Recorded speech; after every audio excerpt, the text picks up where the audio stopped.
The top business stories live from the Sky News City studio. Ryanair Chief Executive Michael O'Leary tells Sky News why the carrier has withdrawn from the industry group set up to promote growth in UK aviation. A careful approach to the future. Despite record results, British manufacturer Reynolds will not be paying a full-year dividend. And despite economic gloom, one of the UK's big hospitality firms tells us why it expects a bumper summer in the country's coastal resorts.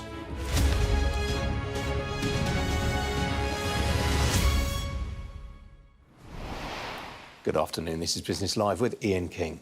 Earlier this year, the UK government set up the UK Aviation Council with the aim of improving the resilience of the industry, promoting growth and supporting the use of sustainable aviation fuels. Chaired by Baroness Veer, its members included National Air Traffic Services and the Civil Aviation Authority, along with senior executives from British Airways, EasyJet, Virgin Atlantic, Jet2, Manchester Airport Group, Heathrow and Gatwick. But last night, Ryanair, Europe's biggest airline, resigned its membership. I've been speaking with Michael O'Leary, Ryanair's chief executive, to find out why. Because it's useless and doesn't do anything, Ian. We joined it in January this year when the Transport Secretary, Mark Harper, promised this would be a delivery body for change and improving UK aviation. We submitted, and supported by the other airlines, 5 requests to Baroness Veer, who chairs the committee.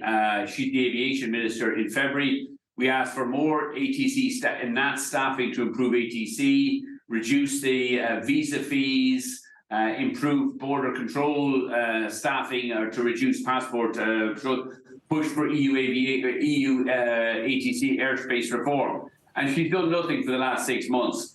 We sat through another useless meeting yesterday where she was commissioning a working group to look at air travel reform. It'll be headed up by those geniuses, the CAA and the Department of Transport officials. They'll report back in April of next year. Nothing gets done. Instead of doing, acting on the simple issues that the airlines want resolved, like why don't you increase the staffing in NATS? Why don't you reduce the fees? I mean, they're charging £3,000 for a visa for a qualified pilot, to bring in a pilot to the UK, where there is a shortage of pilots. We said, why isn't that visa £1,000? And she sits there doing nothing, talking about dashboards and action and all the rest of it. But it's just words. It's more incompetent politicians, pretending, setting up talking shops to look like they're doing something, where in actual fact, she avoids doing anything. I mean, it's a very, very big council. You've got many members from right across the industry, the airport operators, the airlines, ministers. Is it just too big and unwieldy to be practical? I don't think it's too big. I mean, but if it was properly led with somebody who was committed to actually delivering, deliverable change, small steps that would actually improve the aviation industry in the UK this summer, instead of Baroness Useless, then I think, we'd support it. The very simple things that could be done by the Transport Department: increase the NAT staffing, reduce visa fees. Nothing gets done. They just sit there talking about having workshops and dashboards, and while we as the airlines and our customers are the victim of, appalling ATC delays this summer. French air traffic control have had 60 days of strikes already this year, 5 times more than the same time last year. What's the UK done to support our campaign to protect overflights? Nothing. What has Baroness Useless done? Nothing. And flights are being delayed. EasyJet last week, and I have nothing but sympathy for EasyJet, cancelled 1,700 flights from Gatwick because of these ATC delays and congestion. What has Baroness Useless done? Nothing. What has our Aviation Council done to push for some reform or protect these overflights? Nothing. So frankly, we have better things to do than waste time at a talking shop of UK politicians and bureaucrats. So we resigned yesterday. We'll go off and run our airline, which, by the way, in the UK this year will deliver 13% passenger growth. Ryanair will carry 56 million passengers to and from the UK this year, making us the UK's #1 airline. But thankfully, we prefer action, whereas Baroness Useless prefers talking shops and inaction. You mentioned the EasyJet flight cancellations. You're not worried that you're going to find yourself in a similar position at some point this summer? I mean, I wouldn't be complacent, although, Ryanair, we consciously have over-recruited pilots and cabin crew this year. Our on-time performance is suffering. We're struggling with about 85% on-time flights. Normally, we'd be about 90%. But, we believe we have more than sufficient pilots and cabin crew. We're not cancelling flights except on days where there's ATC strikes. But I think the on-time performance for all airlines in the UK is struggling because the government and the UK government have failed to deliver any effective reform of ATC services. And the most effective reform in the near term will be just recruit more air traffic controllers so that we don't have so much congestion and slot delays for aircraft entering the London system.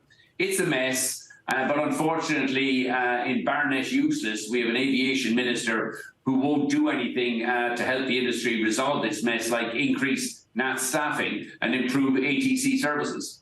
Are you open to returning to the council?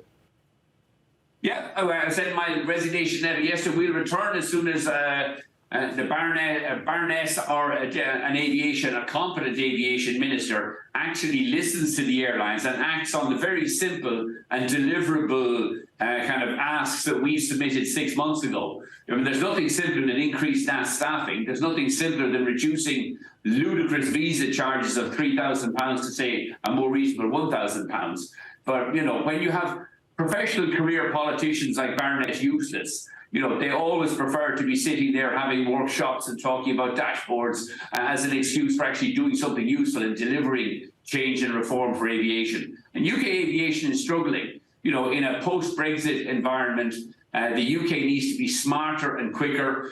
I have some faith in Mark Harper. I've met him once already. I think he is willing to deliver change. But in an aviation minister, Baroness useless, he has someone who couldn't deliver a bag of chips, never mind change for aviation. Didn't get the sense you liked her very much, did you? Now, the cafe and restaurant operator Loungers today predicted a bumper summer for traditional coastal towns based on the trade it's seen recently in resorts such as Clacton-on-Sea, Weston-super-Mare and Mumbles. Well, the news came as the company, which operates 232 sites under the Lounge and Cosy Club brands, reported record sales of £283.5 million for the year to the 16th of April. That was up 19% on the previous 12 months, although operating profits fell from £28 million to £14 million as government measures to support the hospitality sector during COVID fell away. Well, joining me now to talk about this is Alex Riley. He's chairman and co-founder of Loungers. Alex, good to see you. Are you surprised by this recovery in coastal resorts? I don't think so. I think we've seen it. We've seen a lot of life in these towns for the last few years. So it's not as if we've just opened in a lot of these locations. We've been trading in quite a few of them for some time now. And I think we obviously, on the other side of COVID restrictions or lockdowns ending, we saw a lot of people racing off to the sort of traditional holiday locations in the UK because obviously international travel was very compromised. And I think a lot of these towns are towns that have probably gone through a very, very significant slump and probably have suffered economically very severely, primarily because of obviously people going abroad from the sort of 60s, 70s onwards. But we're constantly amazed how some of these towns, despite being almost written off by lots of people, are actually really vibrant and have we have a really good levels of trade in a lot of them. And you're trading in these locations ahead of where you would be, say, in city centre event resorts? Yeah, indeed. I mean, as you said, we've got 232 sites, and actually 7 of our top 10 performing sites are in these kind of locations. So that's quite a significant indicator as to how strong the likes of Weston-super-Mare, Torquay, Mumbles, Aberystwyth, places which are traditional seaside towns, but it's a measure of how well you can actually trade in these locations. Now, as you say, you're trading from 232 sites. You're in expansion mode. How many could the market ultimately sustain, do you think? So we've revised our estimate for the number of lounge cafe bars we think we could trade in the UK. We had always conservatively talked about 400, but we now believe that there's scope for 600, and that follows an extensive piece of work that we've done. Obviously, looking at our existing estate and our knowledge of the UK and understanding how many other locations we think would be suitable. Cosy Club, we think we can probably grow to about 75. And we've just launched a new roadside restaurant concept called Brightside, which we've opened the first 2 sites earlier this year. with a third site to open in August. That's very much just in the lab at the moment, so we'll see how that trades and how different that is, and take a lot of learnings from this summer, and then potentially consider the possible scale of that. So, for us as a business, we really have got an awful lot still to go after, and that obviously presents a lot of exciting opportunities for us. And in the here and now, how are you managing with some of the headwinds afflicting the industry, the staff shortages, food and drink inflation and so forth? I think on the staffing point, I think it's got easier.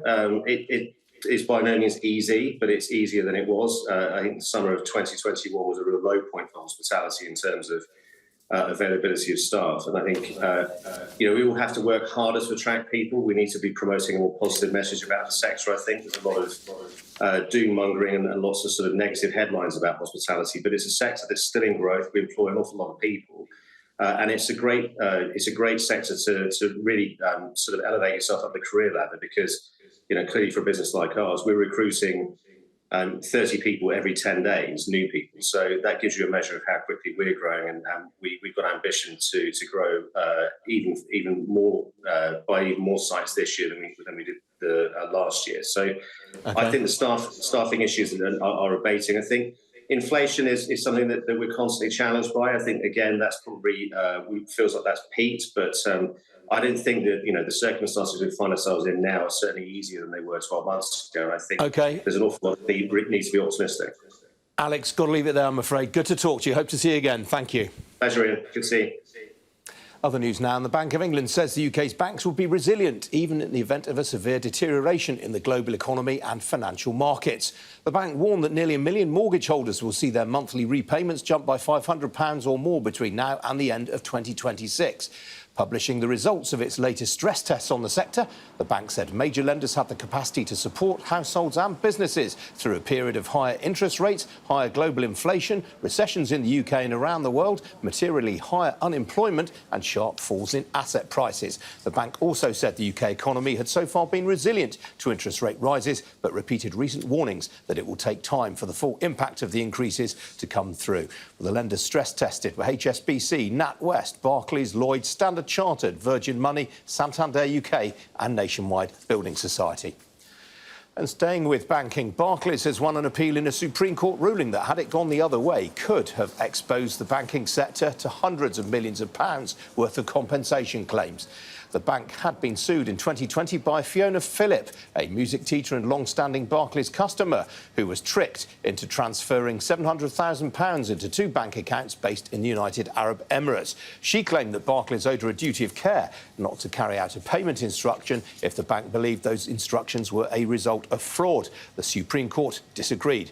The ruling saves the banks from making compensation payments for so-called authorised push payment, or APP fraud, which cost banking customers £583 million in 2021 alone. Now, Reynolds may not be a household name, but the chances are the Manchester-based precision engineering group has touched your life in some way. Its chains have been used by Britain's medal-winning track cyclists, while its clutches, couplings, sprockets and transmission products are used in sectors as diverse as food manufacturing and quarrying. Today, it reported a pre-tax profit of £17.3 million for the year to the end of March. That was up 39.5% on the previous 12 months, but the shares have fallen by just over 3.5% today after the company declined to pay a full-year dividend. Well, joining me now is the Chief Executive of Reynolds, Robert Purcell. Robert, good to see you this afternoon. Explain the dividend thinking first, please. I mean, it's all about, Ian, the fact that it's about the best way to use the cash within the business. We could pay it to shareholders, and we review the benefit to shareholders of giving them the cash or using it to add value in terms of what we can do through acquisitions or indeed through capital investment and development of the business. So this is really you positioning yourself in the eyes of the market, or trying to, as a growth company? Absolutely. We are looking to develop the business organically, but also through acquisition, and obviously that requires cash. Yes, you completed an acquisition during the year, which has obviously shown up in the results. But what have you been seeing on an underlying basis? Our underlying business is growing very well, though the acquisition of Uke in Spain benefited us in the year. Our sales were up nearly £50 million, and only about 10 million of that, just over 10 million of that, was due to Uke. So our underlying business has been growing well in terms of revenue, profits and margins. And which of your end markets is doing best right now? The very best market sector for us was actually mining and quarrying in the year. We almost doubled our revenue in that sector. All our market sectors, barring material handling, actually grew, most of them in the sort of 20 to 30% sort of area. So most of our markets were pretty resilient over the last 12 months. Obviously, as you say in the statement, you've been grappling with things like shortages of trucks, drivers, freight services. Are those pressures starting to ease now? Yeah, a lot of the supply chain pressures have eased over the last 6 months or so. Things like container prices, availability, those types of areas are all pretty much back to where they were before the pandemic. Costs, however, are a slightly different thing. Steel is still very expensive. Energy is not back to where it was. And we do anticipate that wage costs will be a pressure going forwards as well. Does that mean you're going to come under a bit of margin pressure over the coming 12 months, or are you able to pass on some of that? We produce a sort of a premium, high specification product. It's very good value for our customers. And we believe that we will be able to pass on those cost increases to the customers. And indeed, we've done over the last 12 months. Our operating profit margin was up 200 basis points in the last financial year. Now, obviously, the US is your biggest single market. Sterling right now is trading at a more than 15-month high against the US dollar. How concerned are you about that? It's going to be a headwind. It was a benefit to us last year. It's going back to the sort of level it was a year or so ago. We believe we can cope with that. A lot of our product is made in Europe and exported to America. It's more the translation impact that I think will be an issue to us going forwards. But I'm sure we'll be able to cope with that as we have done in the past. All right, Robert, got to leave it there. Busy day, results day. We do appreciate you sparing the time to chat. Thank you. Thank you very much. Still to come here on Business Live, we'll have a look at how the markets have finished up this Wednesday afternoon. Stay with us.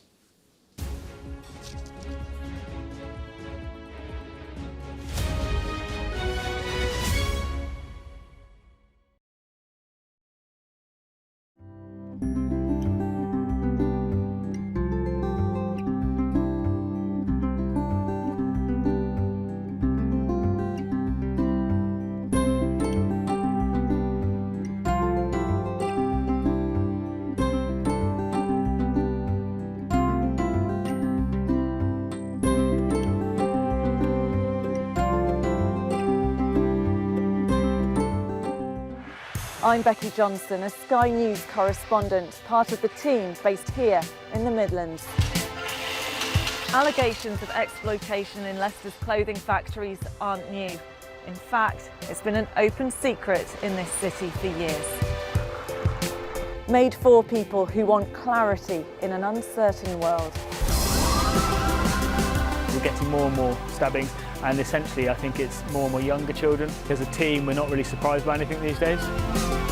So there's reports of a male who's been stabbed repeatedly in the leg. Here in the diverse industrial heart of England, we hear from people who have real stories to tell. Parents are going to complain like this, and schools had better get ready for it. These protests are being organised primarily by people who aren't parents at the school. So some patients aren't going to survive this. We have to be prepared that patients will die from this illness. Staff here are currently identifying wards that could be turned into areas where patients with COVID-19 could be isolated. The River Severn is still rising, and people here in Ironbridge have been told it could go up by another metre before it starts to go back down. It's going to be a long, slow process of putting it back together again. We aim to be the best and most trusted place for news.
I just took a shower above the clouds.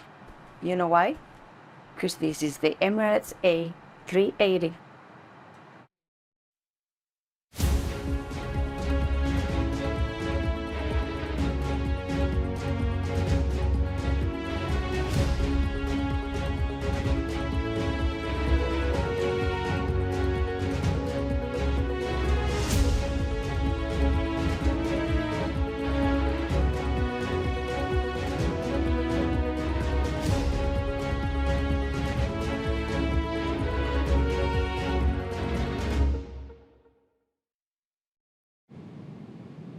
Fly Emirates, fly better.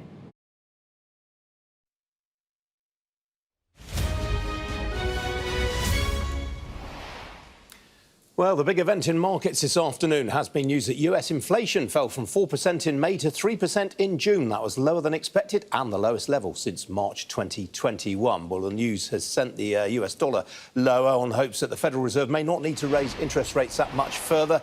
The dollar currently off on the foreign exchange markets by around 0.5% right now, I think, against sterling. There you go, pound popped above $1.30 there. It's off by around 0.5% though against the euro. The single currency, meanwhile, up by 1% against the greenback. Well, the news has also given a lift to the oil price. That has risen above $80 a barrel this afternoon for the first time since the 1st of May. It's back below that now. A barrel of Brent crude currently trading at $79.82 a barrel. That's 0.5% higher on the session. On the equity markets, well, Wall Street has opened to the upside. The S&P 500, the Dow and the Nasdaq are all ahead by 1% or more. Among the features, Amazon up by 0.5%, as sales in its Prime Day promotion were up nearly 6% on last year. Here's the situation in Europe. That's how the markets on continental Europe have closed. Here in London, the FTSE 100 also up by nearly 2% right now. Broad-based rally, to be honest with you. No specific features. All of the banks have done well on the stress tests. Shell and BP have added around 23 points to the index on their own on the higher crude price. Not too many fallers to mention in the FTSE right now, but International Airlines Group, the owner of British Airways and Aer Lingus, of course, it's off 2.5% on adverse broker comment. Outside the FTSE 100, the star turn has been JD Wetherspoon today. The pub group up 10% on a trading update. There you go, 10.5% nearly at the close. Royal Mail's owner, International Distribution Services, meanwhile, up 6.5% after it settled its long-running dispute with the Communication Workers Union. I'm afraid we're going to break out of the market report very, very sharply. President Zelensky has been speaking at the NATO summit in Vilnius in the last few minutes. The British Defence Secretary today said that he told Ukraine that the UK is not an Amazon-style delivery service for weapons. Ben Wallace also had some advice for Kyiv as you keep on asking for more and more weapons and support, and that was that people want to see gratitude. How do you respond to that? Do you think you're not being grateful enough? And are you worried that you need to be careful about what you say publicly? Because if you complain, you could put off the public or politicians in countries like the US and elsewhere. Well, I don't clearly understand the questions. I believe that we were always grateful to United Kingdom. We were always grateful to the Prime Minister or to Prime Ministers and to the Minister of Defence, because the people in United Kingdom have been always supporting Ukraine. We are grateful for this. I didn't know what he meant and how else we should be grateful. Let him write me. How else should I express my words of gratitude? Or we could, get up in the morning and express our words of gratitude personally to the minister. Really, I don't understand the essence of the question. We are grateful to the United Kingdom. The United Kingdom is our partner. Maybe the minister wants something special, but I think that we have wonderful relations. We are very grateful to the people, and really the significant support of the population. It has an impact on the decisions taken by the leadership, on the support of the leadership. Now, because of the significant support of the British people to the people of Ukraine, I think this is why we have such a tight cooperation. Our intelligence have a perfect cooperation. The Minister of Defense, we have it here. Alexei, do you have problems with your relationship with the Minister of UK? So why don't you extend words of gratitude to him? That's great. Great. And you have to call him. Yep.